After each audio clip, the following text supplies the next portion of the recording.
Welcome to EDU World Space. So in this problem, we want to find the volume of the solid enclosed by two paraboloids. So to do this, we're going to want to use the volume, so it's dx, dy, dz. And we have our different values that were given.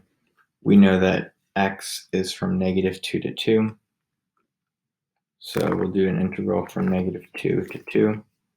And we see that z is from -√4 minus x squared to +√4 minus x squared. So our next integral will be -√4 minus x squared. And then the upper bound will be, it's positive. And then lastly, we'll have an integral of x squared from x squared plus z squared to 8 minus x squared minus z squared.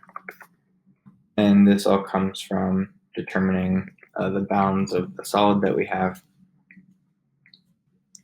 So now that we have this, we want to evaluate it. It's going to be dy, then dz, then dx. So we'll start with the first integral. And that's obviously just going to be y evaluated at these bounds. And what we'll end up getting as a result is 8 minus 2 times x squared plus z squared. And then when we evaluate this with the z squared, right, or the dz right here, then we'll evaluate it, and we could also use polar coordinates to change this up. So if we do use polar coordinates, this will just be from 0 to 2, and this will be from 0 to 2 pi. So once we do this, we have to change what's on the inside, and that will be 8 minus 2r squared. And that will need to be r d theta.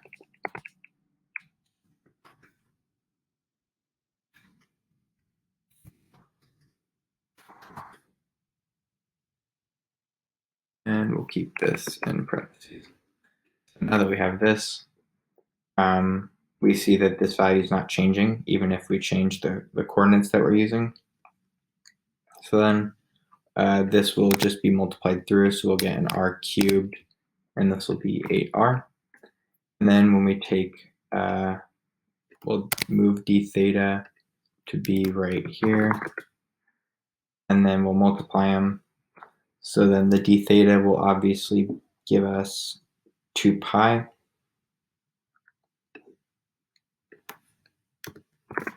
And then this one right here will be r 4r squared minus 1/2 r to the 4th, evaluated at 2 and then evaluated at 0.